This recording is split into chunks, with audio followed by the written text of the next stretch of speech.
Isang araw, isang santo,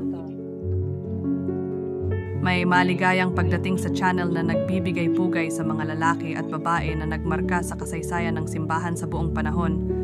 Ngayon, 30 ng Hunyo, ipinagdiriwang natin si San Antonio ng Padua. Kamusta? Si San Antonio ng Padua, na ipinanganak bilang Fernando Martins de Bulhois noong 1195 sa Lisbon, Portugal, ay isa sa mga pinaka-popular at kinikilala na mga santo ng simbahang Katolika. Kilala siya sa kanyang kahusayan sa pangangaral, sa kanyang kaalamang teolohikal, at sa kanyang maraming himala. Si Fernando ay unang sumali sa mga kanonigong regular ni San Agustin, ngunit naakit siya ng diwa ng kahirapan at misyon ng mga Fransiskano at sumali sa kanilang orden noong 1220. Kinuha ang pangalang Antonio bilang parangal kay San Antonio, ang dakila.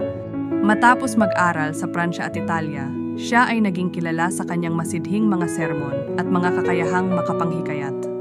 Si Antonio ay pangunahing nangangaral sa Italia at timog ng Pransya, lumalaban sa mga maling aral at nagdadala ng maraming tao pabalik sa pananampalatayang Katolika.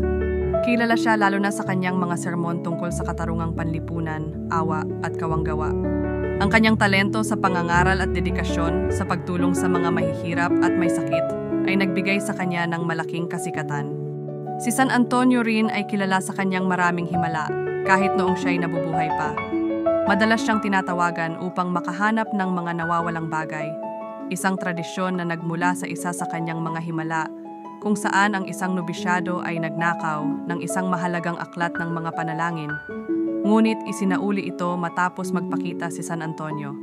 Siya ay namatay noong Hunyo 13, 1231 sa Padua, Italia, sa edad na 36. Siya ay kinanonisa ng mas mababa sa isang taon pagkatapos ng kanyang kamatayan ni Papa Gregorio IX, isang record na bilis sa kasaysayan ng simbahan. Noong 1946, siya ay idineklara bilang doktor ng simbahan ni Papa Pio XII. Narito ang isang panalangin na nakatalaga kay San Antonio ng Padua. O San Antonio, maluwalhating lingkod ng Diyos, kilala sa iyong mga merito at mga himala. Tulungan mo kaming maibalik ang nawala, makuha ang aming napabayaan, at maunawaan ang aming napabayaang mga bagay.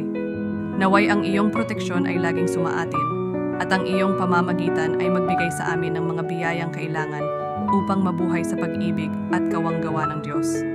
San Antonio ng Padua, ipanalangin mo kami. Amen.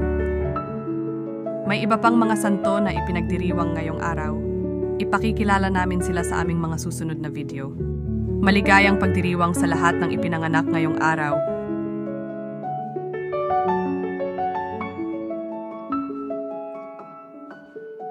Thank you.